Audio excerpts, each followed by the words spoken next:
Thank you. Welcome, everyone. This is day 16 of the Inquiry and Advisory Committee hearing for the Kentbruck Green Power Hub Project Environment Effects Statement. The hearing is being audio recorded and the recordings will be available on the Engage Victoria website. My name is Lisa Kendall and I'm Chair of the committee considering this matter, and I'm joined by Deputy Chair Member Michael Kirsch, Member Ken Joyner and Member Lachlan Wilkinson. So today we'll be hearing submissions from Glenelg Shire Council and the Country Fire Authority and the Committee for Portland. Welcome to those who are with us. I can see that we have the CFA. It's got the wrong sign there in front of you, but that's okay. My playing tricks with me. And the council, so welcome to you. We'll come to you shortly. Tomorrow we will be hearing evidence on behalf of Save Our Surroundings Riverina, as discussed yesterday. And just to confirm, we've been advised that Ivan Kennedy and Grant Piper will be joining us online, and that we expect that Aidan Morrison may join us in person. He is only available in the afternoon. So I will confirm parties' intentions to ask questions at the end of today, which will be a morning session today. So before we rise for the day, I'll confirm the requests that have come in, noting the proponent advised yesterday that you will be asking questions. I anticipate that we will still start at 10 a.m. tomorrow, that we'll go through the experts who are joining us online in the morning. And then if we need to have a longer break in the middle of the day, around lunchtime, we will do that. But we'll see if we can get some confirmation of the time that Mr. Morrison is able to join us in the afternoon. And we'll reconsider that if there's any significant gap in the proceedings. In terms of documents received, we have received further submission and a presentation from the Committee for Portland, so further submissions from Council and the CFA, and the presentation from the committee that have been tabled, as I mentioned yesterday, and we're working to document list 57. I just would like to note, for the benefit of Council and the CFA, we note that your further written submissions do include recommended conditions.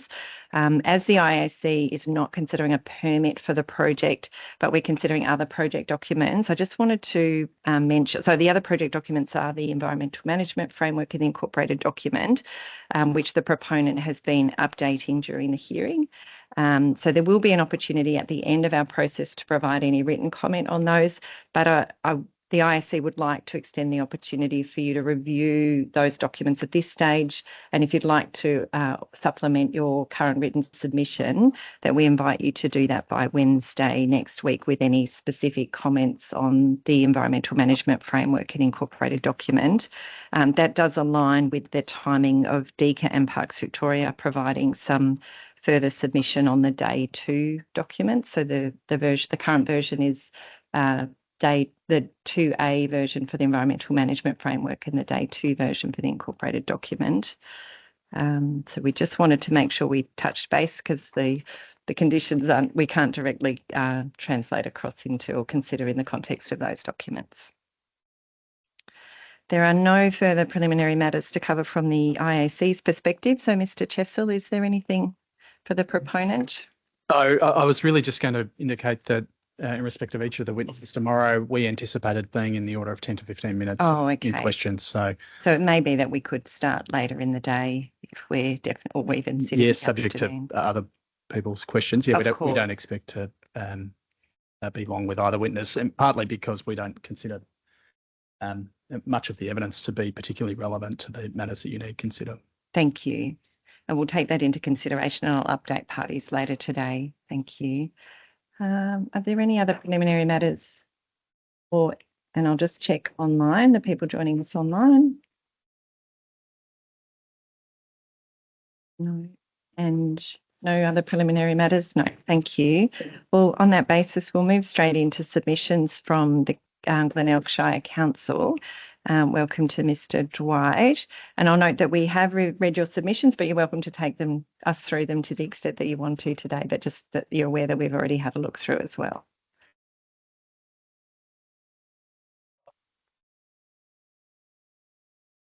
I'm happy for you to just take us through however you were planning to. Yeah.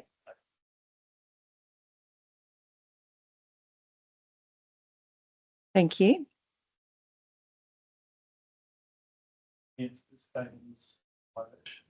Sorry.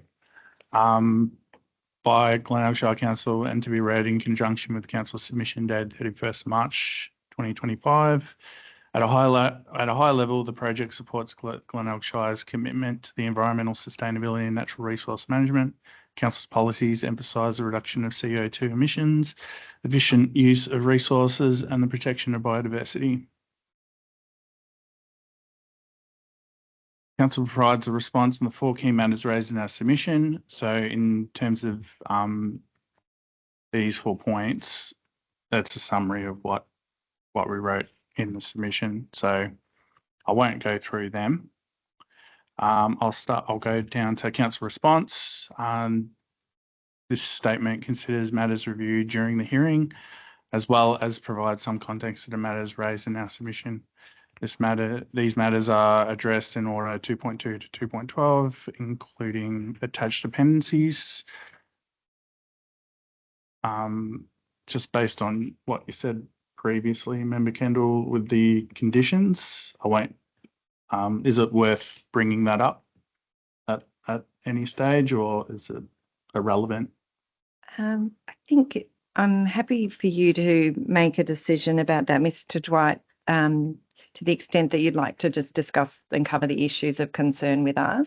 Okay. So you're welcome to. I understand the presentation of them is in that particular format as a condition, but if you'd like to still talk through the intent, okay, that would be good. Thank you. Yep. So these dependencies are provided at the back of the statement. This includes the Ware versus Glenelg, VCAT case 727 under Appendix 21, and Council's proposed conditions without prejudice under Appendix 2. In terms of environmental matters, Council does not oppose the proposed method of horizontal drilling under the Surrey River and its tributaries, provided it can be proven to be a feasible option and is supported by the Glenelg Hopkins CMA.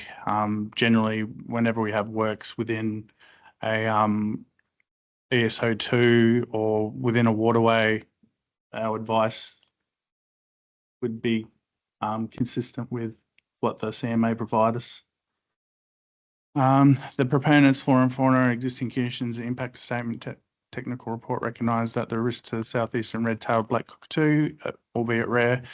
The response from DECA highlighted there is considerable uncertainty around the collision risk and is still yet to be resolved. Council has historically put consideration effort into protection of these species across the Shire. The ESO is quite prevalent within the Shire, ESO 3.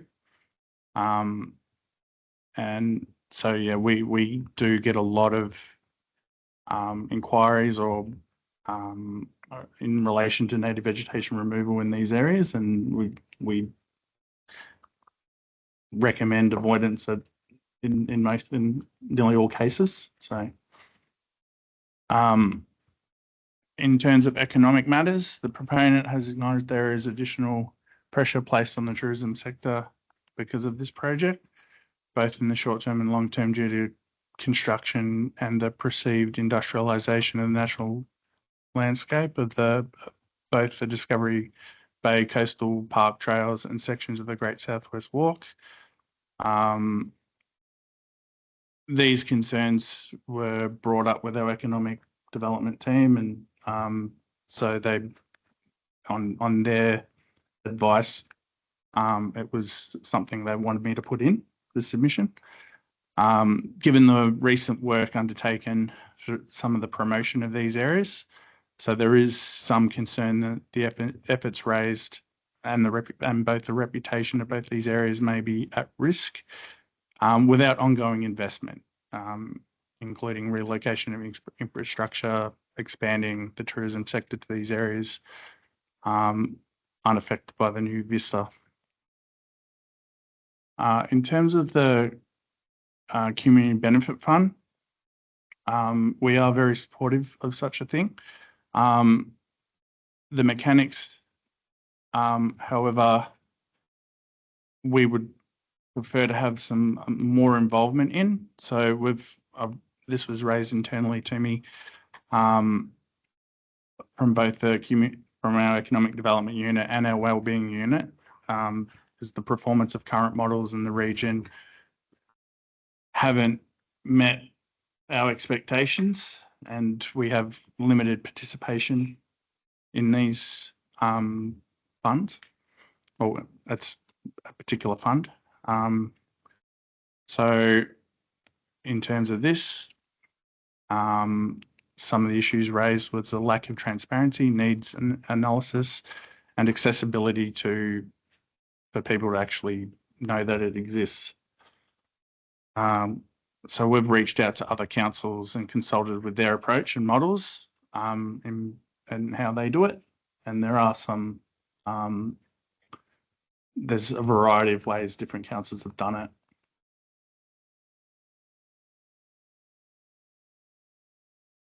But we're happy to talk to the proponents at another stage about that.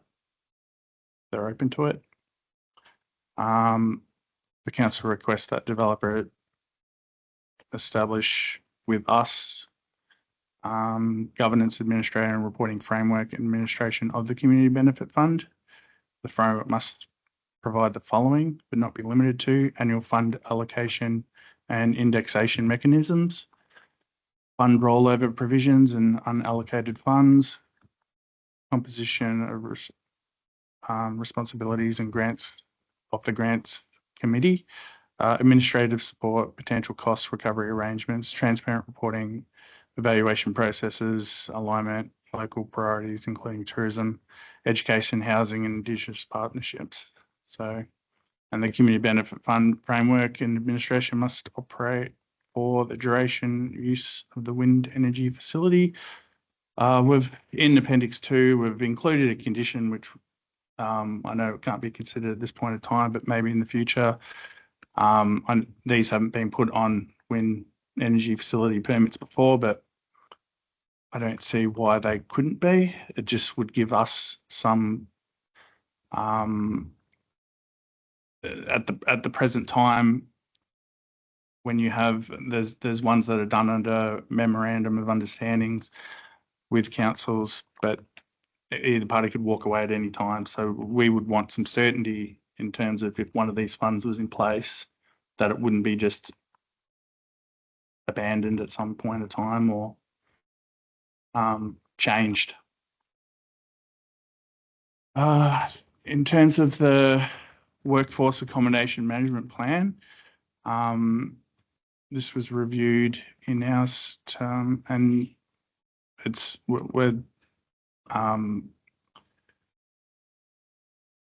we think it needs a little bit more or more involvement from us in terms of, I don't believe we had that much participation in drafting or having much to do with it in the first place. So as it stands, the plan appears to rely heavily on accommodation arrangements geared towards Mount Gambier. Whilst it acknowledges that Mount Gambier is a large population centre, has a larger capacity, benefits are sought by folk. We want the project to focus on the Glenelg Shire.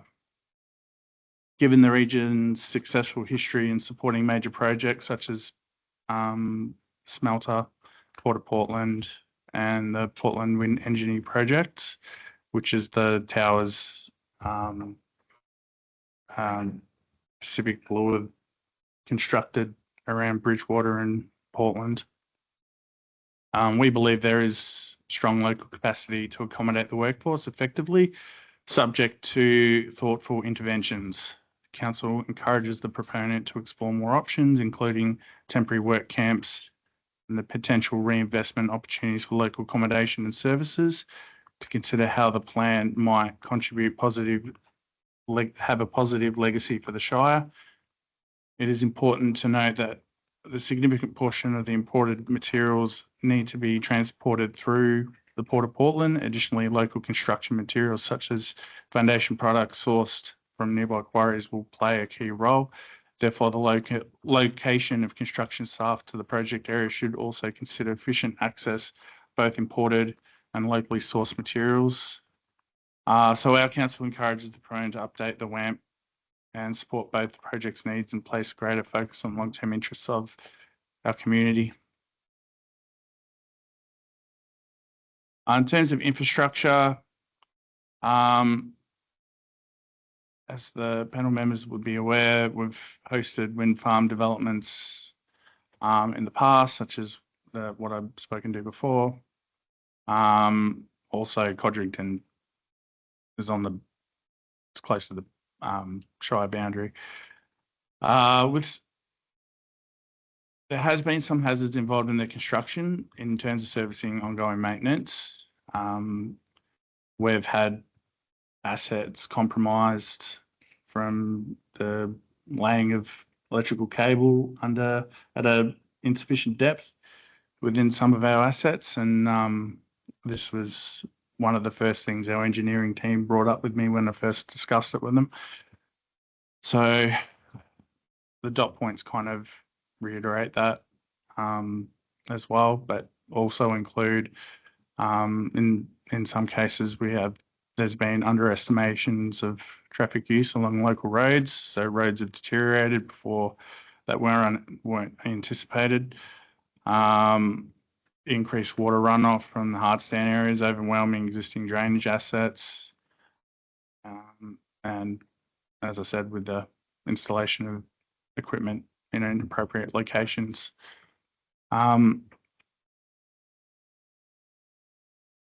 In terms of that, we have obligations under the Road Management Act to adhere to as well. So anything that could damage existing infrastructure or restricts essential maintenance and future upgrade works shouldn't be allowed. A lot of the engineering conditions are geared towards preventing this from happening as well. So that might assist in how you go with your comments on that. Regarding the proposed transmission lines, council expresses a preference for the option for the underground installation. Should any above ground transmission lines be pursued, the proponent must demonstrate the towers remain below the OLS. Based on the information currently available, the proposed structures may comply with the OLS requirements. I think it's close. Subject to confirmation of exact location of height datums in terms of height, a grant, and yeah, don't have to go into more than that. But in terms of planning implications, following the council's submission on matters relating to the specific control overlay, I just requested that council be consulted during the drafting of the incorporated document associated with SCO 10, in particular enforcement responsibilities of the buffer areas, transmission lines and wind towers. It is requested that the burden of responsibility to enforce any conditions should be undertaken by the Department of Transport and Planning on behalf of the Minister, or a mechanism for compensation is developed to support council in executing the conditions imposed by the incorporated document. I've attached the Ware Glenelg case as Appendix 1. I think you might have been involved in that, Mr. Chessel, so you know all about it. Yeah, this case makes it clear that the Minister is responsible for the approval plans and matters done satisfaction up until the commission of the wind farm, and from onwards we are. As stated, the council submission burden enforcement should not be placed on council. But we note that the current legal framework does. However, council needs to have an effective cost recovery mechanism for enforcement and administration of wind energy facility, and current does not exist. As a priority, council strongly advocates cost recovery made available for enforcement and administration. If this project is approved, I note, Appendix 2 contains recommendations, conditions in relation to that. There's some enforcement conditions in there. Appendix 2 also recommends conditions for council on approval incorporated document for the proposal. That concludes my submission. Thank you very much, Mr. Dwight. We will have a few questions of clarification. If you just give me a moment. Ms. Kendall, while you're doing that exercise, can I indicate that there's one matter that we could usefully address that might be of consequence to the submission that you just heard, Thank you. in particular the submission about the responsible authority status. You'll Yes. recall that in our closing submission, we recommended a further amendment to the scheme to clarify that the minister should be the responsible authority in respect of both administration and enforcement of the scheme as it concerns the project. And you requested of us to advise of whether we had direct discussions with the department about that. And I'm instructed that on Thursday of last week, so after the submissions have been made, or perhaps at lunchtime during the submission, correspondence was sent by my client to representatives of the department, making clear or explicitly clear the nature of the submission that we'd made. The response that we received was equivocal. The representative from the department advised that the department, in their words, cannot advise what is or is not an appropriate recommendation to be made. The department went on to say that it's common practice for councils to remain the responsible authority for enforcement matters for all ministerial planning approvals. However, we will wait to see what the IAC has to say on the matter and consider accordingly. So I think it's appropriate for me to indicate that the department's position appears to be one that is neither in support nor in opposition to the particular suggestion. There is a recognition that it's common practice for councils to remain responsible for enforcing matters for ministerial planning approvals generally, and I think that's no doubt an accurate statement. The question here, I suppose, is who is the relevant authority to enforce the provisions of this particular control as it concerns this particular project. Council's indicated its preference to not hold that responsibility, given, I imagine, the administrative burden, but also the technical nature of the various assessments that are called for under the relevant control. What the department appears to be saying is that it's a matter in respect of which the IAC should provide advice, and that the department will consider whatever advice is ultimately provided. My client's perspective is as per the closing submission, that is, it seems appropriate to my client that it be the minister that administers and enforces the planning control for the reasons I've already identified. And ultimately, if that's not the case, then it will be a responsibility that falls to the council. And ultimately, it's a matter in respect of which the committee will need to provide recommendations. Thank you. Thank you. That's helpful to know at this stage. So, Mr. Dwight, I'm just going to take you through a few questions of clarification. Yep.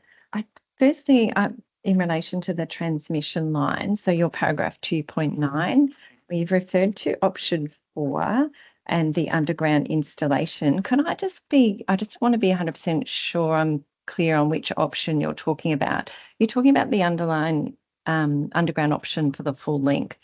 Yeah. And is that possibly option 1?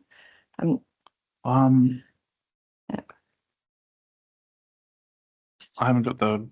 That's okay. So that was from the transmission line options report. Yeah. Technical assessment. That's okay. Just so we can be 100% clear, you're talking about the fully underground option. Thank you.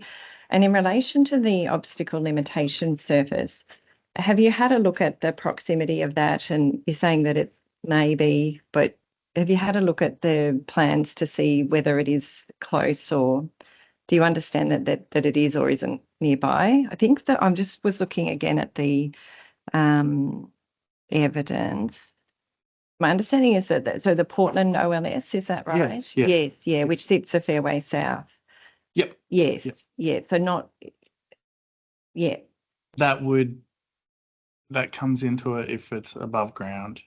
Okay. And other options are used. Yes. Yeah. Okay. So not a concern if it's underground for starters, but also the proximity is fairly. Yeah. I was in the aeronautical technical report that had those options in it. Yes. And that's what we gave our expert to review. Yeah. And that was the comments I got back. Okay. Yeah. No, that's fine. Thank you. Yeah. And I've got a couple of other questions, and the other members may as well have questions of you, but I'll just run through the ones that I have first. In terms of, we've got your suggested conditions relating to the community benefit fund, and I understand that you might take the opportunity to have a look at the environmental management framework and provide us with any comment. I'm not asking you to do that. That's an option for council if you'd like to take that opportunity to review what you've suggested in your conditions and how that might fit into the draft environmental management framework. Yeah, we can do that. Thank you. Yeah. So at the moment, the environmental management framework includes a mitigation measure that talks about a community enhancement fund, community enhancement plan that is a funding program. So I just wanted to be clear that that's probably the same thing that you're referring to, and maybe something you can have a look at when you look at the detail, whether it's, if it is or isn't the same. Yes. It's just a different naming for the same program. Okay. Yeah, this was, the review was based on the social impact assessment. Yes. Yeah. Okay. Could I just confirm what you're suggesting is that council's role is with it? I can see that you're wanting to have contribute to the design of the program. Are you suggesting that council has an endorsement role with the funding program, or is it a more of a consultation? Just more representation, really. Yeah. Okay. More involvement in the building of it as well from the start. Yeah. Framework and where what the objectives of the fund would be. Yeah. So yeah, there is one we're involved in at the moment with Pacific Blue. Yeah. And we don't have much involvement. Okay. One of 5 stakeholders in it. Yeah. So. Thank you.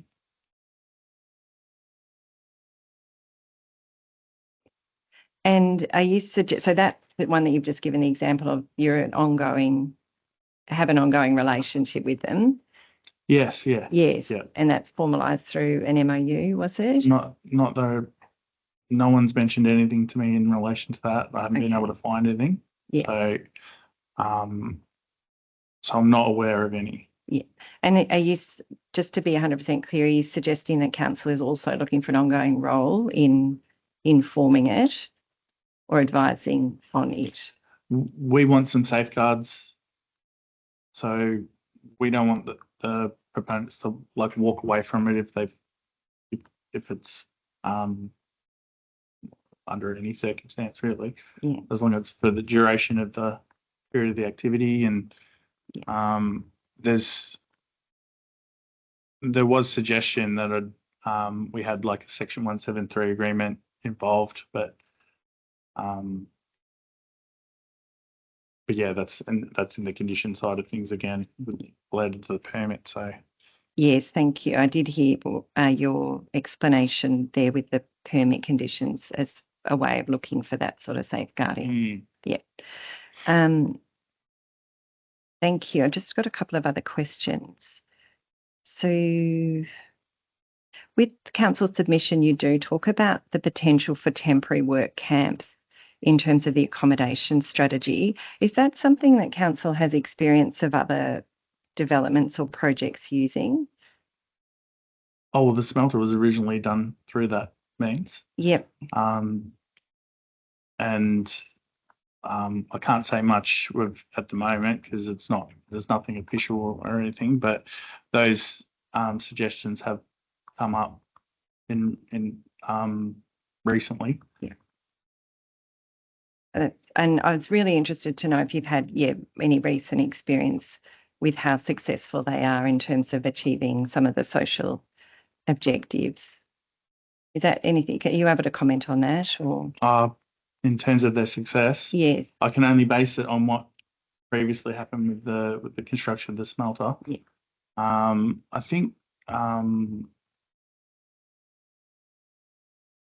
just the point that some, as I said, I can't talk to it much, but there has been some interest in that, and it's still ongoing in that happening again.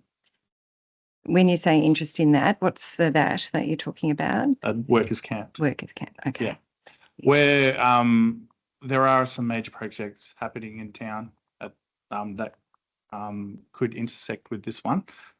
And so there may be a even more shortfall of local rentals available in the region. Mm.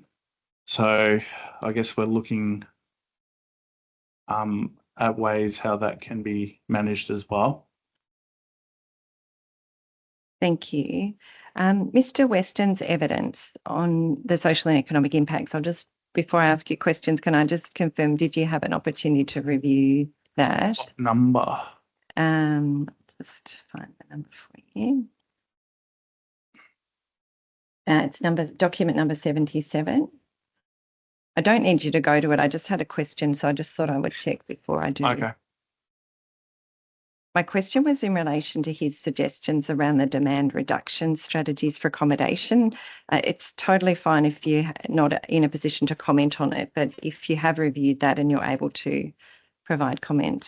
Can't comment. That's okay. Yep. All good. Thank you. And I think that might be all of my questions. I'll just see if the other members have any questions. Member Kush, no. Thank you. Yes. Member Joyner has a question for you. Yep. I have one with respect to the second dot point of 2.7 of infrastructure, where you're referring to water runoff, overwhelming existing drainage assets. That's specific to drainage assets off the project site. Is it correct, or are you referring to Council roads? Just council roads? Yeah. Off the site? Yeah. Thank you.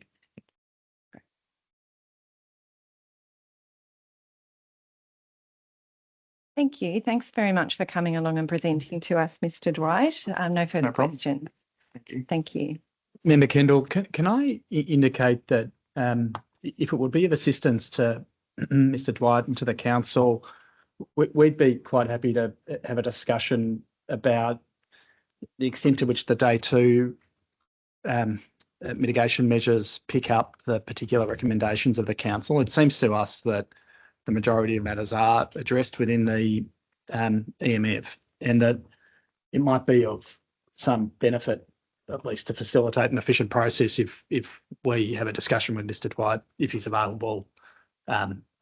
We might. It seems we're going to have an early day today. We could either do it today or at some point, if that's of convenience or benefit to the committee. Thank you. It just seems, and we'll make the same offer to the CFA, but the specification of conditions don't necessarily match the approvals documentation that are most relevant to this project. So if that would be a benefit, that's an exercise we could complete. Thank you. I'm happy for you to work that out together and to come back to us jointly with a view on that if that's the most efficient way for council as well. So I can stick around.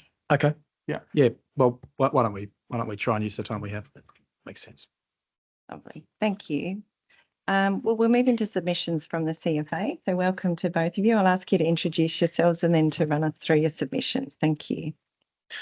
Thank you and good morning. My name's Matt Allen. I am the manager of the Specialist Risk and Fire Safety Unit for CFA. It's a unit that looks after renewable energy projects for the CFA. And I have Andrew Andrio, who's the head of community infrastructure within the fire risk research and community preparedness section of CFA.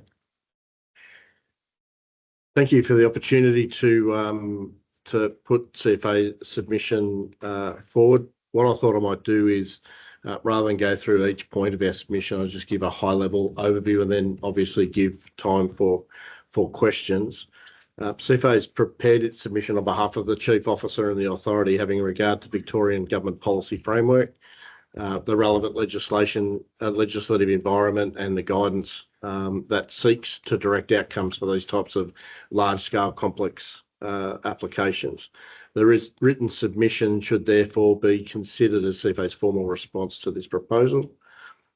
While considering this proposal, CFA spent considerable time collaborating with consultants and the developers to understand the proposal and the impacts from a bushfire perspective. CFA acknowledges that our submission has an amount of planning speak in it.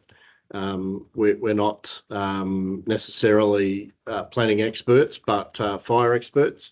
CFA's reviewed and seen that the EMF is going through some changes throughout this process.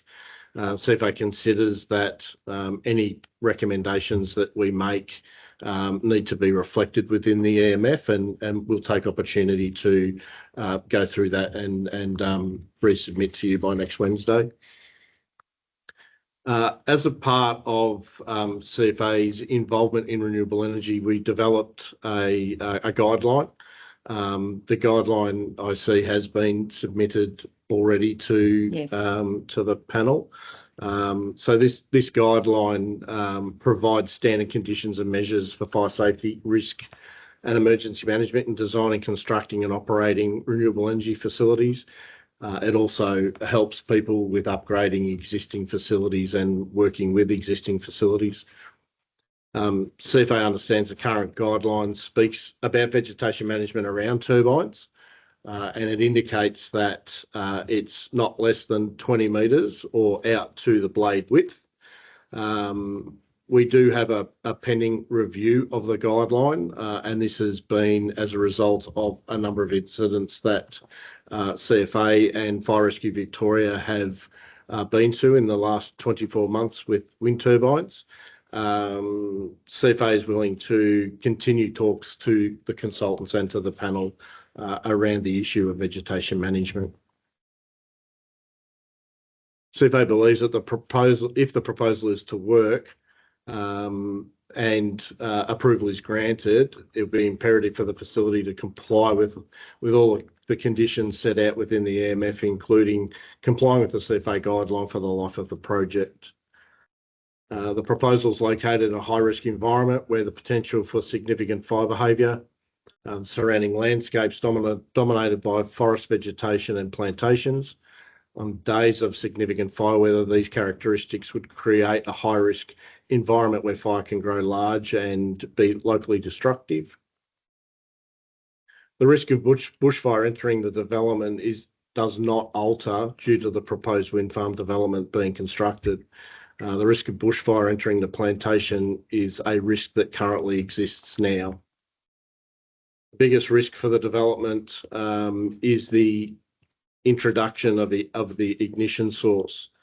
The wind farm infrastructure introduces an ignition source. There is a chance that an RCL could catch fire and ignite the surrounding vegetation.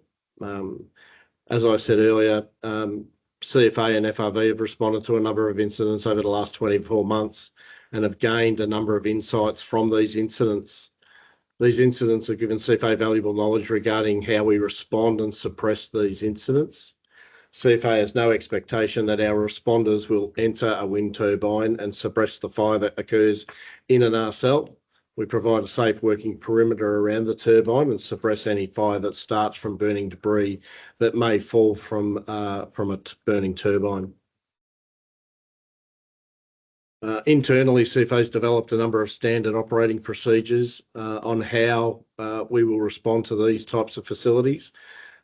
This work is ongoing and something that the Chief Officer is very keen to ensure is sufficient for our responders to protect the community. CFA believes that once the technology has been decided for this project, we will know the systems that will be installed within the turbines, whether that be fire detection, fire suppression systems. CFA will be better positioned to comment on the residual risk and whether or not that residual risk is at an acceptable level for the site. Once that technology's been decided, it's also going to allow CFA to be better situated to understand vegetation management requirements in and around turbine locations for the site. That's it from me, unless you've got any questions, which I'm sure you do. Thank you. We will have a few questions. That last point that you were just making about the turbine selection and that when you know what the technology is, then an assessment of whether the risk is acceptable. Is that I'm just interested to understand the interrelationship between that process of selecting the turbines to manage the risk, the known risk. It's an interesting process that we find ourselves in as a fire agency for a number of these projects, not just this one. Most of the projects that we get involved with through either referral from the Minister's office or through a process like an EES, 9 times out of 10, the actual technology for the site has not been chosen. What we know, and we're not experts in this field, but what we know is that the proponents will go to get approval, and then we'll seek potential tenders, I suppose, for the installation of the required equipment. What's interesting from a CFA perspective is that we understand that currently the nacelles that are coming into Victoria do have a level of fire suppression in them at the moment, and that's probably been in the course of the last couple of years. But the majority of turbines that are in the state at the moment currently don't have any fire suppression systems in it. CFA is quite aware that the fires that we've had over the past 24 months that I've spoken about, none of those turbines actually had a fire suppression system in it. So the process by where we look at the documents that have been provided and understand that and I suppose from a CFA perspective, we're a little bit vague in relation to some of our recommendations around vegetation management based on the fact that we don't know what the installed fire protection systems will be for these for the nacelles for this project. Thank you. I know you're going to have a look at the environmental management framework and the mitigation measures, and there is one of them does refer specifically to the consideration of the fire detection systems in consultation with the CFA following the selection of the equipment suppliers. So I'll wait to hear back from you if you have any comments on the way that that's drafted when you've had an opportunity to look through the mitigation measures. A couple of other questions, and then I'll ask if other members have questions. In relation to updates to the guidelines, so we've had an update provided to us from the version that was reviewed during the development of the project or the evidence. I'm interested to know just how, I know we've been informed that they're a somewhat organic document or living document as the information evolves. What sort of regularity are you expecting them to be updated? That's a very good question. When we developed the guidelines back in 2018, we didn't think that we would need to be updating them as often as we are. But this industry is very much an industry that's evolving as we speak. And the need for CFA to review its guidance and make sure that it's adequate in relation to fire risk is really important. I suppose normally what we would do is we would set out a guideline for normally around a 5-year period and then review it.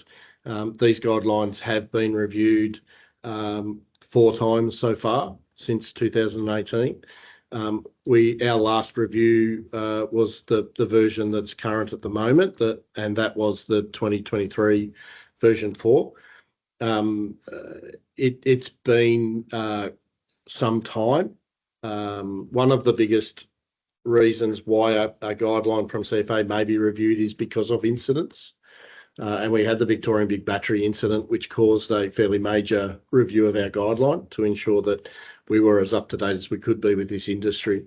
So it's a really hard question to answer.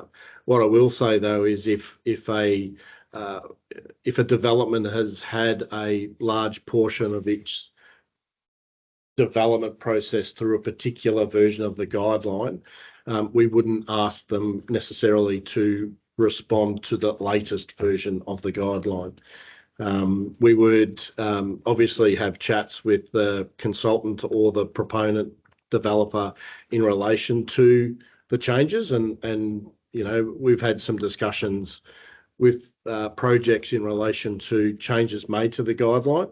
And some of those developments have actually looked at it and said that it's not that hard to actually move to the next level and comply with the new guideline. So, so that we would have discussions with any developer around that. Okay, thank you. And again, when you look at the environmental management framework, it says to be considered as amended versions evolve as well. So I know what you've just advised in terms of different versions of the document and the status when projects are being planned. I did notice in your paragraph 30, you talk about the lightning detection equipment and the anticipated revision of the guideline that you're saying will happen in the second half of this year. So is that correct? Yes. There will be a newer version of the guideline issued when that's done? Well, hopefully as soon as possible. We know from a couple of the incidents and for the panel's information, we've had 3 fires, 1 turbine collapse, and we've had a number of wind farms with debris that have been falling from turbines. The collapse at the Berrybank wind farm, and I know investigations are still ongoing, but from what I've been told through Energy Safe Victoria is that they believe preliminary that the actual wind turbine was hit by lightning. Part of the incidents that we've had, it's really caused us to undertake a literature review from across the world to make sure that what we're involving in our guideline is commensurate with what's happening worldwide. Part of what we found is that there is lightning detection equipment that will actually tell the owner-operator that the nacelle has actually been struck by lightning, and they can make the necessary arrangements to turn that nacelle off and do their checks so that it doesn't result in either a fire or the collapse of a turbine. Okay, thank you. And just one final question from me relates to, actually another question about the guidelines is how, in terms of people being advised in the industry or people who are affected being advised of any updates to the guidelines, is there any process for that from the CFA? We've heard very loud from industry and from consultants that any revision of the guideline needs to be clearly articulated out into the world, and we haven't necessarily done that well in our last iterations, but we have a process by where we will be making it very clear to the industry through the Clean Energy Council, but also through our own contacts that we have within the industry to alert to any change to the guideline. Okay, lovely, thank you. In your original submission, the CFA advised that further analysis of fire modelling presented in the submission reports is required by the CFA, and it says the modelling presented in the bushfire analysis supporting the application needs to demonstrate a likely bushfire outcome, etc. I just wanted to get confirmation of the CFA's current position on the modelling that was informing the project.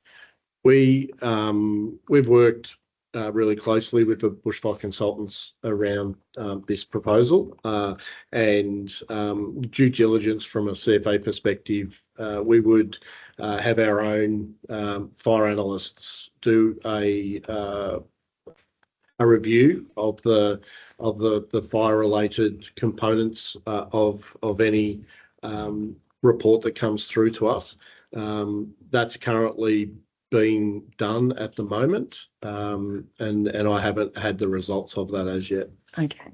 In terms of implications for the planning of the project? I don't think it'll have any implications, because I think that from my perspective, the bushfire modelling that's been done so far, I don't believe we'll see a difference in it from what CFA will model. Okay, thank you. And my final question... Just to add to that, we typically use the same models Yes, It's more the that's my in- understanding as well. It's more the inputs to ensure that the consultants utilise inputs that are commensurate to the actual environment that the facility is. Yes, thank you. So we sort of undertake, it's like a peer review, you might say. Okay, thank you. And so the detailed project design and planning needs to be aware of any outcomes of that process. Is Correct. that right? Yeah. Okay. If there's any anomalies, yeah. we'll highlight them. Yes. Otherwise, we'll so we agree with their proposed modelling. Okay. We make our findings available to the consultants when we've done them. Okay. Right. The other thing on the guideline, these are their first at an international level. Mm. So hence with something where there's no peer guideline, it's review does tend to occur more frequently. Yes, thank you. Mm. And my final question relates to, there was a discussion when the bushfire experts were with us about the clearance requirements around the turbines, with the potential for CFA having a position, an evolving position or a different position on that. So I'm wanting to just be clear on what the CFA's position around the turbine clearance requirements, noting the proposal as exhibited was has a 50 metre clearance. We sort of, like I explained earlier, until we understand the installation of the technology and what the technology will have, it's hard for us to understand that a potential distance could be developed. That's why if you have a look, our recommendations are fairly vague. And they're vague on the basis that once we have that information, we'll be better equipped to make a decision. We believe that if the installed fire protection, so smoke detection, fire suppression systems are built into each of the nacelles, then we can potentially have a look at a different requirement relating to vegetation management in and around turbines. And that might mean that the 50 metres that's been proposed is quite adequate, with a level of ground modification and then vegetation modification to a distance. Thank So you. it's the whole of the fire safety system, not just one individual element. Yeah. Thank you, that's clear. Are there any other questions? Member Kirsch, I'll just hand you to Member Kirsch. Thanks.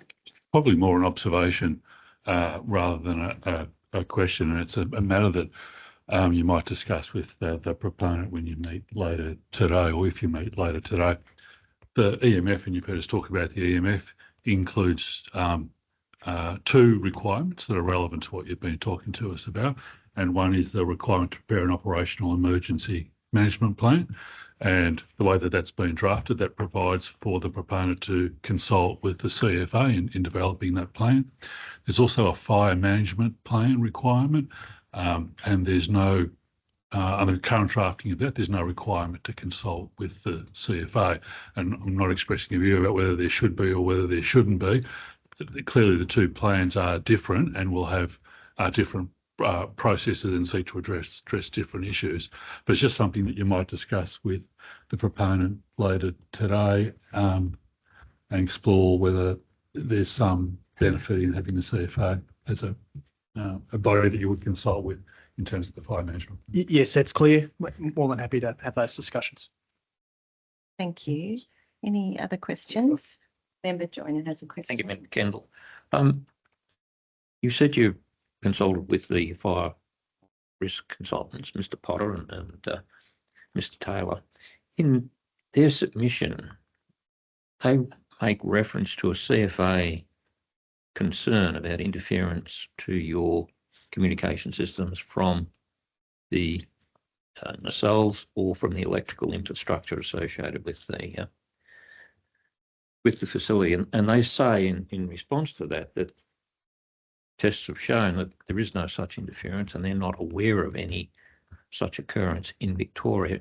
Is that a statement that you would agree with, that there have been no instances of interference to your radio equipment, your communication systems? I've had nothing come to me that would indicate that brigades or our responders are concerned or have had communication concerns in and around renewable energy facilities. I can potentially go back to our operations directorate and ask that question, but I haven't heard of anything to that nature. It'd be appreciated if you actually could Yep. confirm that, please. Thank you.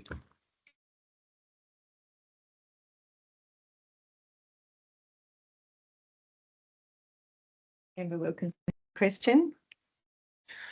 Yeah, I just want to follow up from that last question from Member Kendall. So you indicated that the vegetation sort of management around each turbine could be reviewed based on your assessed fire risk. So just to be clear on that, your recommended conditions 3A say that the fire management plan must include vegetation management, including vegetation management to the blade length around each turbine. So that one's not set in stone then. So the vegetation management, the way we've indicated that is that vegetation management isn't bare earth. Mm-hmm. Vegetation management is a number of considerations. So it might be that we have clearance for a certain level, and then let's use the 50-metre mark as a vegetation management for grass to less than 100 mil, and then from 50 metres we may have a requirement for reduced or changed vegetation in and around, and it might be management of trees where we don't have any vegetation from a tree that touches the ground or is in close proximity to the ground. And normally what we ask for is vegetation management to 2 metres up the trunk of a tree. And what that does is that stops anything that's on the ground from actually catching the trees on fire during an incident. So vegetation management is something that is not just a matter of bare earth. It's a process by where we can step through and actually change the vegetation to reduce the fire impact. Yeah, in this case we're talking about pine plantation. So pruning of the pines up to 2 metres could be acceptable within past that 50-metre zone then? Potentially, so, yes. Yeah. And just another question about your paragraph 9, which mentions, let's quickly go to that. It says the CFA is currently conducting worldwide literature review on effective fire suppression systems for wind turbines with particular focus on the nacelles. Do you have any indication as to when that review will have a report or some recommendations? So the review at the moment has, we've got someone that's going through and doing that literature review for us, and we have a pile of documents that are from around the world, whether that be newspaper articles or full reports from jurisdictions around the world. We're working in conjunction with Energy Safe Victoria around looking at fire management within ourselves. And that work is something that is taking probably a little bit longer than what we first expected, based on the fact that there's not a great deal of information. There's lots of reports out there that will indicate that certain types of fire suppression within our cells are right, and others that will refute that. We have a different level of fire suppression in our cells within Victoria right now, where we have some wind farms that have what's called a fireball in it. We don't necessarily like to see those fireballs because they're not of an Australian standard. So it's about understanding that the work that we're doing, we also have to make sure that it's relevant for Australian conditions as well. So it is taking a little bit longer than what we first expected, but what I would expect by Christmas we will have that work done. Yeah. So it would seem more sensible for the proponent to talk to you before they place their order for turbines then to see what findings you have from that work? We're already having discussions with the consultants, and those discussions, the consultants that we deal with obviously deal with a number of different projects all at once. So our discussions with the consultants right throughout, not just fire risk consultants but other consultants, is that the need for fire suppression within wind turbines is something that we need to be looking at very seriously. The reason why we went for a literature review was to see whether there was anything else out there that could give us some form of guidance as to how that's put in. We need to make sure that anything that's put into a nacelle that meets an Australian standard. There's processes that we need to work through with that as well. Yeah. Okay, thank you. Thank you. No further questions from the committee. Thank you very much for coming along. Thank you. Thank you. So we're running nicely to time, but I'm going to see whether the Committee for Portland, I understand they're joining us online. I'll see that they are with us and that the technology is working as it should be.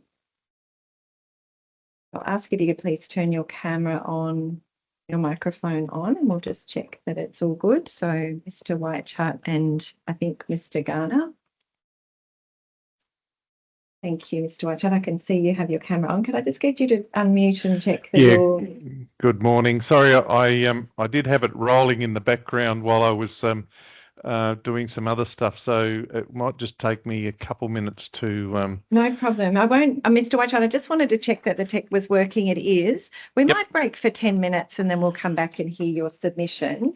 So we'll come back at 11:15 and I'll come to you then and you can talk us through. Sure, that'll be fine. Yep, Thank excellent. you. We'll see everybody shortly. Yep, thank you. Thank you.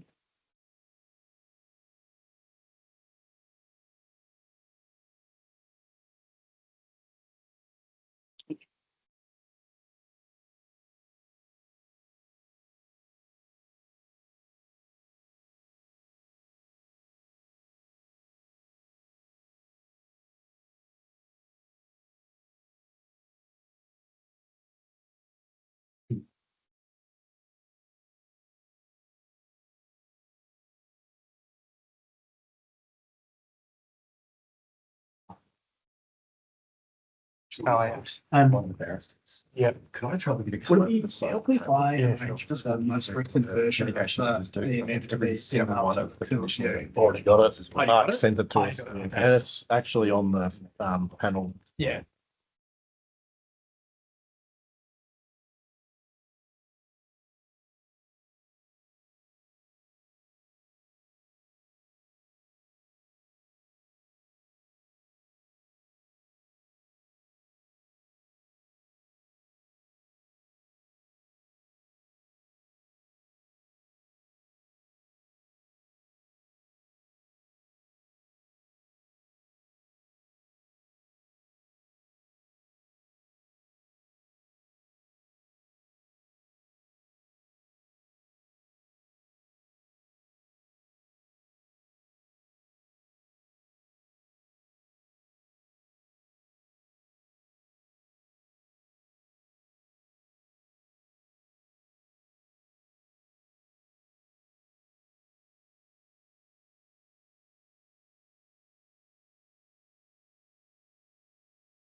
Hi, John. It's Amy here from Planning Panels. How are you? Very good, thanks. Amy, yourself? I'm not too bad. I was just wanting to confirm, are you going to be screen sharing your presentation or do you need help with that? No, I will be, and I will just check to...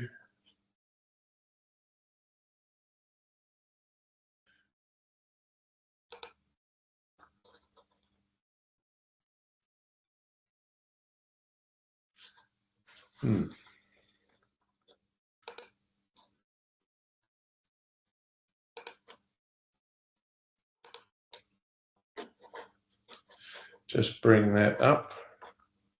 Yep, I can see your screen now. You can see my screen? Yep, and I can see your presentation. Yep. Perfect, and it's in presentation mode. You're all ready to go. Yep. Excellent. You can leave that there if you like, so then when the committee comes back in, you'll... Yeah, now I just want to get, I'd like to be able to see the committee at the same time, but I'm not sure whether I've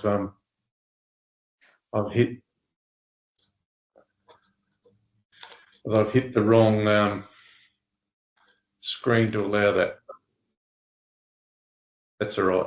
Doesn't matter. Not a worry. Well, give us a shout if you need. Otherwise, if you do need us to share it, just give us a yell. Yep, no, for sure. Thanks. No worries.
You're up to sit. Thank you.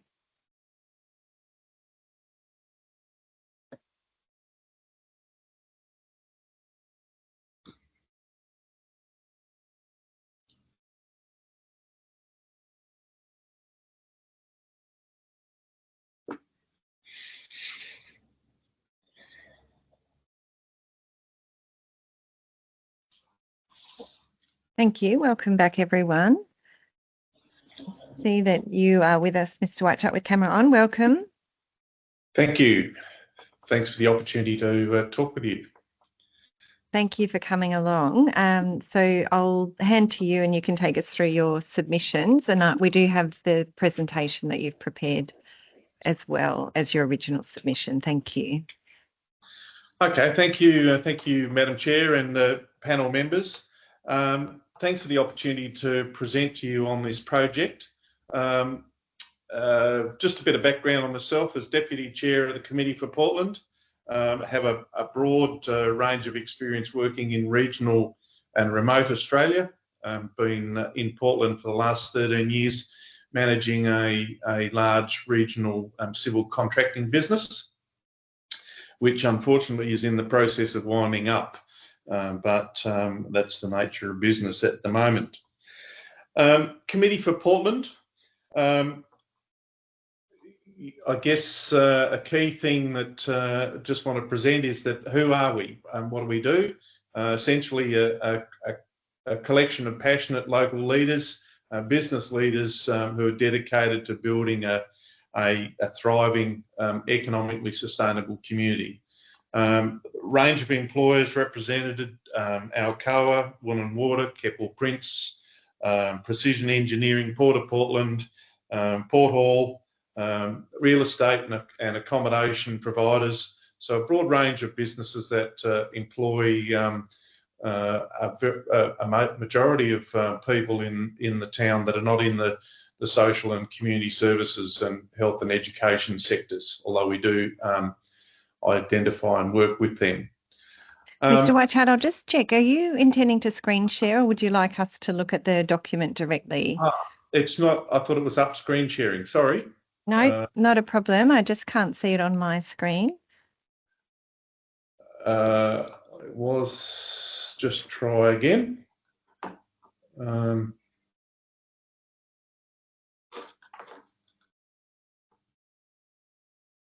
Not sure what's happening here. That's okay. We'll let you sort it out.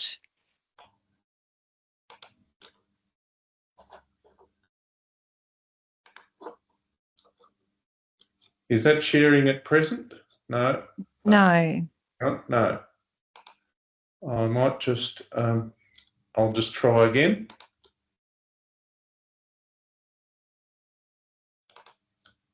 I thought when we started it was actually doing that, so.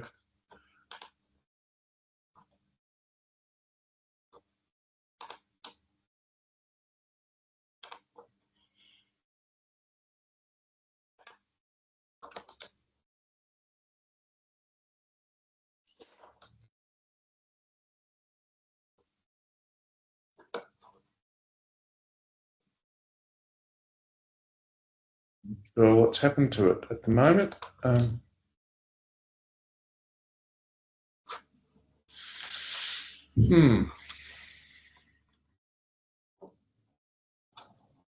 Hi, John. It's Amy here. Would you like me to share it for you? Yeah. Look, if you could, thanks. I'm not quite sure why it's disappeared. We had it on a minute ago and now it's gone. No, it's okay. Give me a second. Yep. Thanks.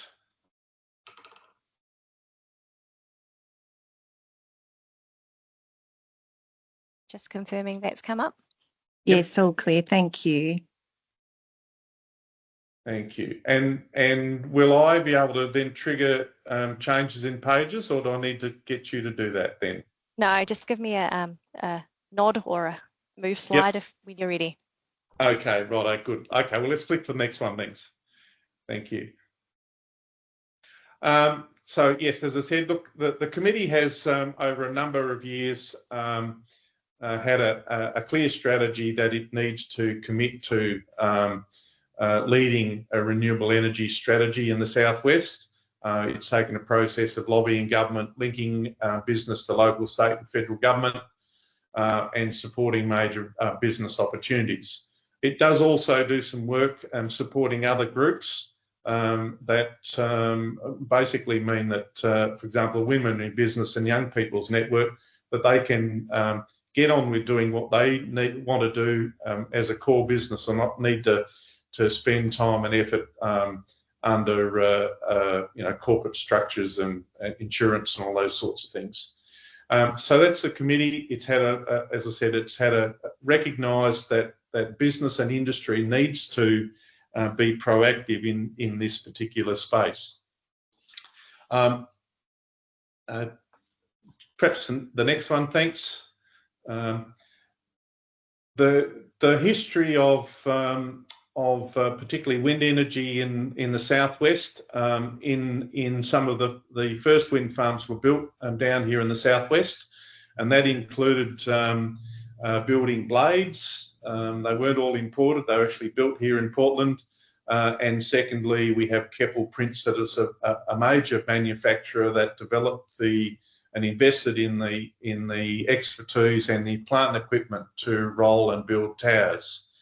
So that's been a key part to the expertise that sits within this community. There's a very skilled manufacturing base that applies right across the sector. Now you've all had a bit of a look around Portland, as I understand. So you will have seen that it is based around a major deep water port, and a key component of business and industry in Portland is the smelter. Aluminium exports contribute to approximately 30% of Victoria's revenue. In terms of population, the population in Portland's been pretty stable around the 10,000 mark for quite a number of years. And a good proportion of that population is either employed at the smelter or in service industries to the smelter. The smelter also plays a major role in the stability of the national grid through the infrastructure by managing its power consumption. And the smelter also has a heads of agreement with Kentbruck around potential offtake. There are other major projects in the winds, so to speak, here in Portland at the moment. Alcoa has made major commitments to expansion and reinvestment from a long period of basic maintenance. It's now reinvesting in and upgrading its resources. There's a hydrogen project that's in the planning phase, and similarly a major green battery being planned for here in Portland. So the community has an interest. People who work in the either building wind towers, but also in supporting Alcoa, have in their blood, in some extent, an industrial environment and an understanding of the importance of maintaining electrical supply. This project. Next one, please.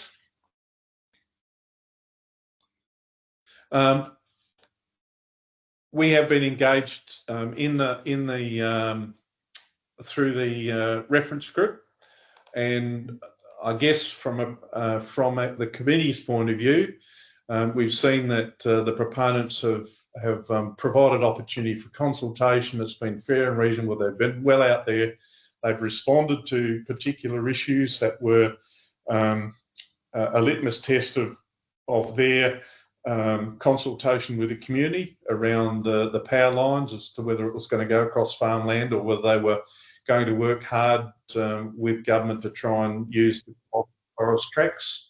They've reduced tower numbers around sensitive habitats and increased height and so on. So the committee generally, and while clearly it's your role to assess all those sorts of things, we haven't seen that as being things that we really needed to have a strong amount of input into.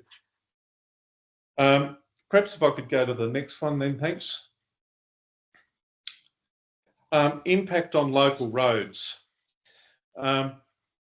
Generally, in our experience, when wind farms are built, there's the heavy traffic, that's the daily commute traffic of workers going to site, and then there's the the requirement for, excuse me, the heavy and wide load traffic. To some extent, we think that there's been a little bit of an underestimation of the impact of this particular project around local roads and local business. So Portland plays a major part in the Green Triangle timber industry. It's at the point where logs and wood chips come to Portland for export, and a big proportion of the traffic currently runs on that Portland-Nelson Road. The traffic to Portland is split between the Princes Highway in through Haywood and the Portland-Nelson Road. The Portland-Nelson Road is you know, again, you will have travelled out there. It's not a wide, open, flat road where there's lots of visibility for approaching traffic or passing lanes with somebody wanting to pass slow-moving traffic. It is a road that there is concern from a community point of view. There was a fatality on that road with a truck and a vehicle just last Friday. There is a concern that there needs to be work on shoulders to allow for safe approach of traffic to be able to pull over when they're meeting a wide load, and that needs to be so that B-double trucks can pull off the side of the road to let a wide load through. And that needs to be in the context of going up and down hills to have the visibility with the pilots up ahead. Similarly, you know, people wanting to pass wide loads that are moving, the construction, there is no passing lanes. So it does present some risk, which we believe needs to be addressed. Now, a lot of traffic will shift potentially then to use the Princess Highway through Haywood instead, but that road itself is in extremely poor state of repair, and it will only marginally mitigate the risk. So that's an area that we think needs a little bit of a look at. Thanks. The next one. Local employment and business opportunities. I think the council in the previous session mentioned that there are other projects, and potentially we've got two or three other projects that are looking for and are going to attract or look for personnel. As a business, Mavis has been involved in a number of wind farm developments, from pricing up what's completely called balance of plant, which is the roads and putting in the tower bases, and in some cases the trenching for electrical. The challenge that we have is that the industry typically has attracts a principal contractor that can shift the risk away from the owner. So the owner, being a financier or developer, says, we don't want any risk with this, we'll give it to a major contractor who can finance a project. So if you're looking at a project of 1.2 billion or whatever, they'll go to major contractors. And the contractors themselves, excuse me, will attempt to do the same thing of shifting risk all the way down the path to local contractors or to contractors. And where they get to predominantly is to a contractor who they've either worked with before in New South Wales or Queensland or West Australia, and they then take on the job, even though they might use locals to try and price check and get prices from. They end up going with these big contractors who then come into the community and just recruit individuals and essentially cannibalise local businesses. So we've been lobbying quite hard that this project needs to take a different approach in understanding that developing and building community is not just about employing people for a job and then moving away. For good community development, you're actually building business, enterprise and people that has some longevity in the community.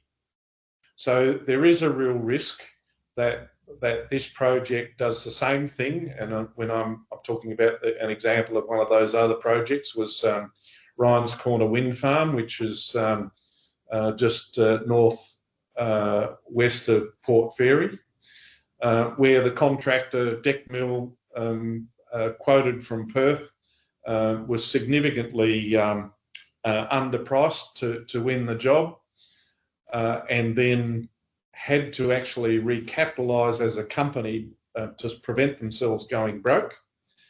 And at the same time, local contractors who were then supplying materials, for example, we were supplying quarry materials, were hung out to dry on payments of product for something like 6 months. So we carried the cost of that. So those are the real ramifications that can happen at a local level. Similarly, as a business, we were fortunate that we got paid the $3 million we were owed when Senvion did a project based from here and went into receivership a month after we were paid. So the community businesses are very nervous about this industry and have a strong distaste for companies that talk about sustainable social values and do engage a principal contractor with no binding obligations that end up in that scenario. And of course, a repeated scenario that we see here in Portland, where we have the wind tower, a tower construction facility at Keppel Prince, or now Prince Engineering, that doesn't get work because they can bring in cheaper towers from Vietnam, etc. So it is a concern that the proponent and or the new owner has a serious look at how do they ensure that they are not just picking up labour, but they're actually supporting local businesses, and the tender and the tendering and purchasing type process is structured in such a way that local businesses can engage. And in terms of local businesses, for example, we have Menzels who have travelled the world doing the electrical work inside of towers, but not being asked to quote on work that's 20 k's up the road. Those are concerns that we have. Next one, please. I'll just highlight that this wasn't in the written paper. This is an extract from the Portland Observer just recently, where the proponent's been quoted about how they might deal with this particular issue. So it's pleasing that they are recognising that it is something that they need to deal with and need to work with the community on. So we commend them on that. But as I said, a key focus is not just that they are employing locals, but that they actively structure tendering and purchasing process to ensure that local businesses equally can engage at a level that's appropriate.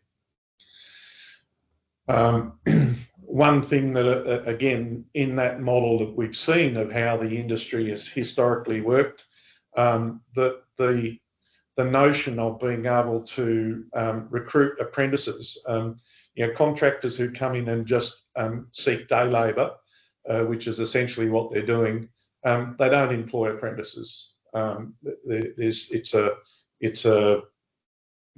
nice to have, but it's not part of the industry structure in that way. Making note about the about the plan, and again, when this is talked about at a political level, local participation plans are always talked about as being Australian and New Zealand purchasing, and don't respect and respond to what we would call local. That is, people who live in and are part of the immediate sort of community. And there we're referring to, obviously, people in the Nelson district, but then to Portland and Mount Gambier, as well.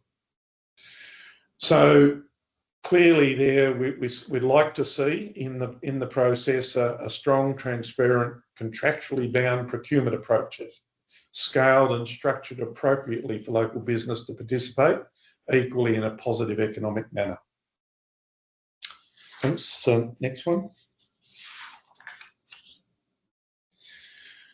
So in summary, something's gone wrong there.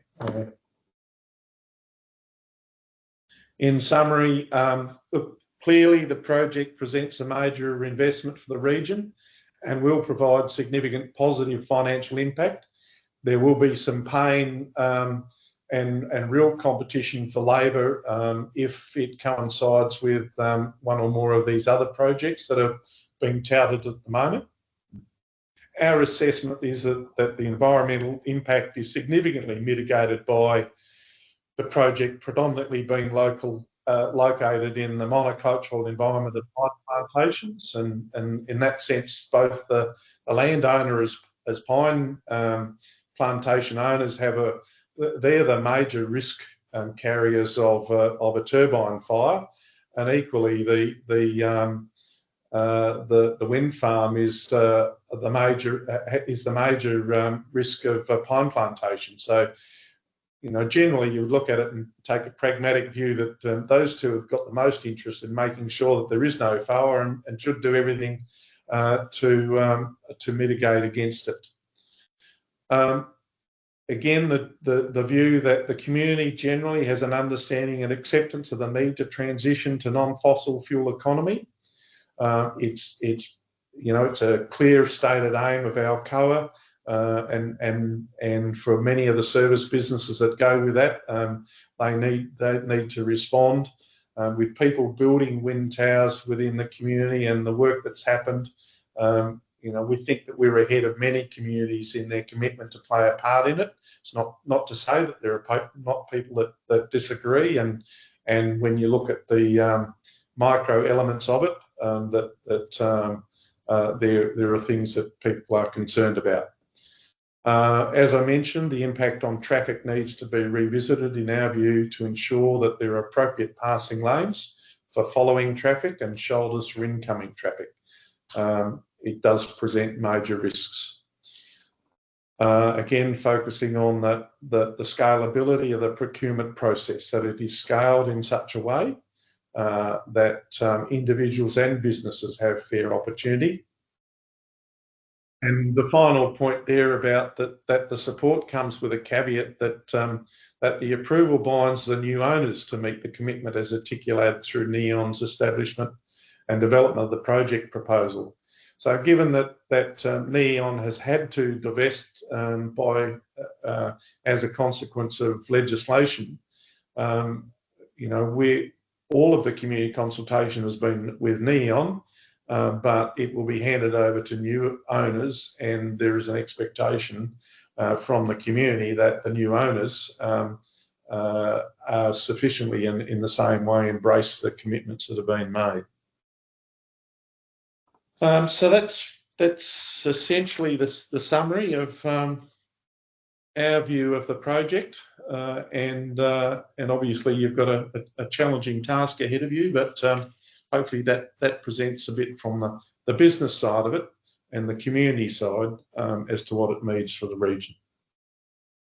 Thank you very much, Mr. Whitechart. I'll just see if we have some questions from the IAC.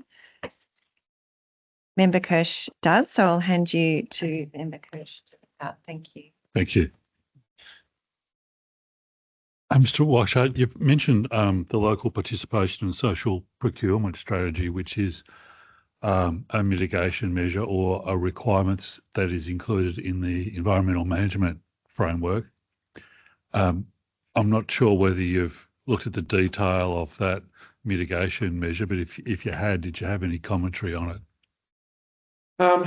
Look, it's a while since I've had a look at it. I guess in my my experience as a contractor, having to write participation plans and the realities between objectives and let's put it this way. South Australia has a very similar process. We tendered on a job recently at Mount Gambier. We have staff who are in Mount Gambier. That project was around $800,000. We were $25,000 cheaper than a company from Port Adelaide. They won the job, and principally because it was assessed that they were committing more resource to the community. And that was actually for them renting accommodation for their people to travel from Port Adelaide to work in Mount Gambier, when our people actually live in Mount Gambier. So the challenge of written plans they can have perverse outcomes. We've long looked at the LEDP policy and strategy that was implemented here in Victoria, and again seen where companies would actually get credit for employing people because for example in the early stages of that program, if you were employing people in Portland, they weren't seen as being disadvantaged, but if you were employing the people to do the work in from Ballarat, they were in a disadvantaged region. So I'm sorry, I have a fairly sceptical view of a policy that talks about local participation when it means Australian and New Zealand, and when it doesn't actually drill down to what is the local benefit.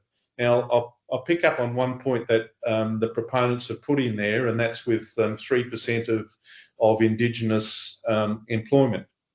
As a business, we have always targeted for ourselves 3% because that's the percentage of Indigenous population reported in the ABS stats for this region. And so we're saying, look, we're doing a really good job. If we've got on average the number of Indigenous people employed in our business, it's a fair and reasonable thing. If we've got significantly more than that, it means somebody's got less. But equally, it shouldn't be used as a tool to downgrade you in terms of an assessment when government is looking at that LNBP program from a purchasing point of view. So look, it's a challenging area. I recognise that it is difficult to structure something that clearly demonstrates how you're adding value to local employment, being down here, and building businesses, which is part of what a community needs. A community that has a fly-in workforce to do a project that then flies out again, doesn't build benefit. That's the challenge. Thank you. Just one other question from me. The environmental management framework also includes a requirement for a workforce accommodation management plan. Now, that's not something you've specifically raised or discussed in your submission or presentation, but I was just wondering whether the committee had any views about that broader issue of workforce accommodation and local impacts. Look, we've recognised that it was a challenge. It's unfortunate that the facility that was mentioned earlier, that was the infrastructure when the smelter was built, was only pulled up about 4 years ago. We actually, as a business, fought very hard to try and prevent that happening and to encourage a different property to be used for the wind tower hard stands that were developed there, because we figured at some stage it would probably be needed again, and it may well have served a purpose coming up. I personally think the committee have talked about it, but we think that there is going to be a need at some stage if 2 or 3 of these projects coincide. And there's every likelihood that they do, that we'll be looking, for a significant workforce. Now that even at this point in time, I mentioned earlier our business is in the process of closing. About 85% of our staff, so there's about 58 staff that have been made redundant, and the majority of those people have found employment. Employers still have difficulty finding tradespeople, and this project, talking about 350 employees. By the time you look at Mount Gambier and Portland, and look at the percentages that have been committed to, I think they will struggle to find locals unless they are actually employing local businesses, which comes back to my previous point. But secondly, there will be a requirement to find, additional accommodation, particularly if it's on the back of the green battery or other projects. I think it'll be inevitable. Quite frankly, I don't know that there is sufficient accommodation. I mean, it's hard enough. Businesses struggle to recruit people when those people can't find accommodation, and they can't find childcare. Those are critical issues in the community with employment at this point in time. The question is, are those issues sufficient to prevent, that you shouldn't go ahead with projects like this? No, we need to solve those issues. And whether it is through that camp style accommodation, don't know. Okay, thank you. Thank you. I just have one question for you, Mr. Whitechard, about the topics that you have been in discussion with the proponent about when you talked about the consultation or the engagement that you've been having with the proponent. Could I just get you to just recap on the areas that you've been discussing? I don't need you to, if it's the areas that you've just presented to us in detail, I don't need you to recap on them. Yeah, look, no, predominantly, I personally have been on the local reference committee, so they've reported throughout the whole phase of the development of their proposal. Some of the areas that we've had discussion around that I haven't spoken about has been around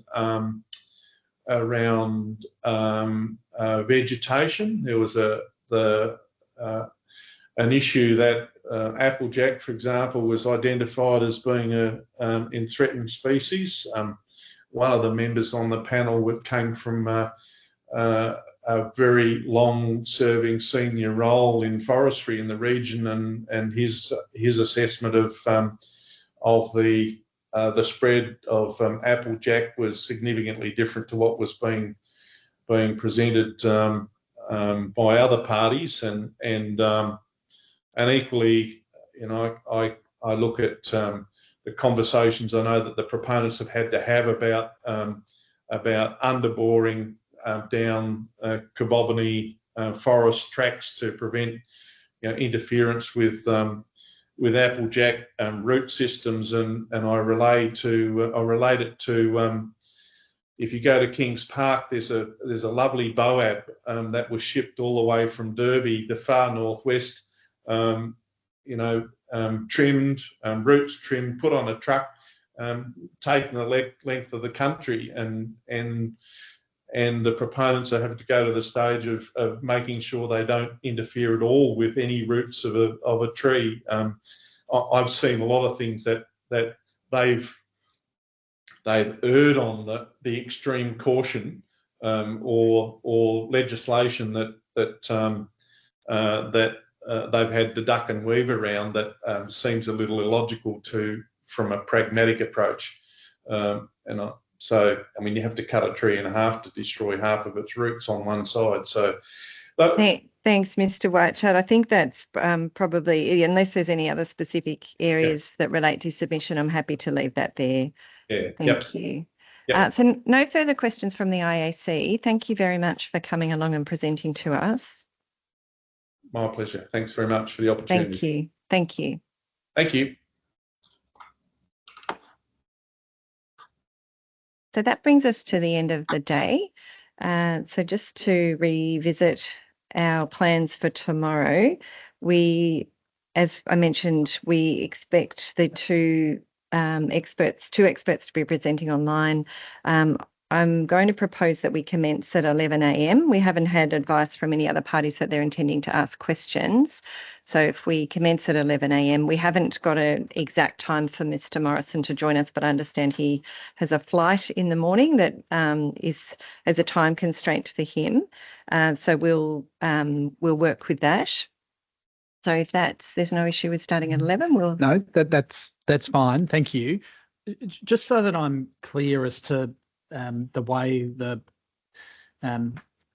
case will be advanced on behalf of the submitter. As I understand it, yesterday you were advised that the submitter themselves won't attend, and so there won't be any submission that accompanies the evidence to be given.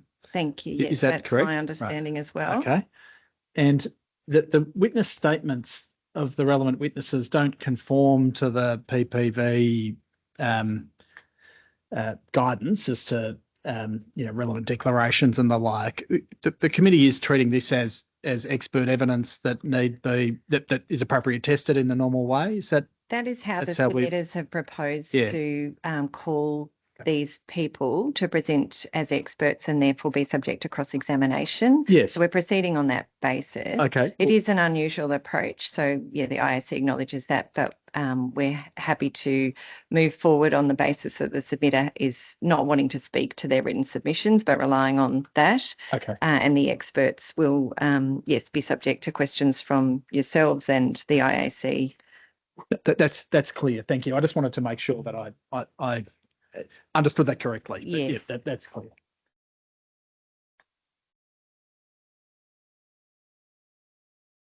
Is it anticipated that the witnesses will talk to their written work in the normal way? Is that what are we anticipating? I suppose really what I'm questioning is, are we anticipating a process of evidence in chief followed by cross-examination? That's right. That's what I was anticipating, unless they advise us otherwise. I haven't heard otherwise, but clearly there'll be an opportunity for up to 30 minutes of evidence in chief. Yep. Speaking to their written submissions. I understand we're not getting further written material provided by them. Okay. I have seen a document that's come through, but it looked to me as though it was potentially the same evidence statement being recirculated. So I was just waiting for clarification on that.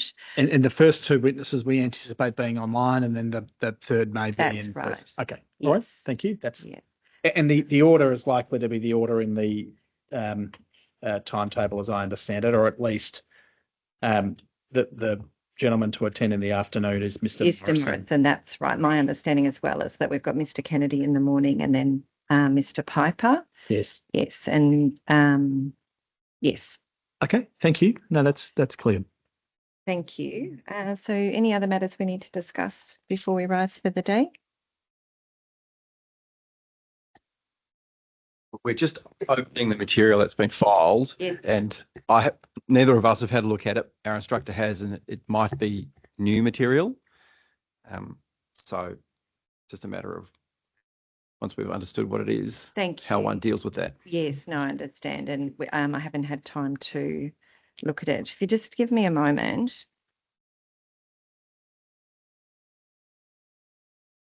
Yes, it looks as though some new material has been circulated, but without having had time to review that, we can discuss any procedural issues associated with that when we meet first thing in the morning.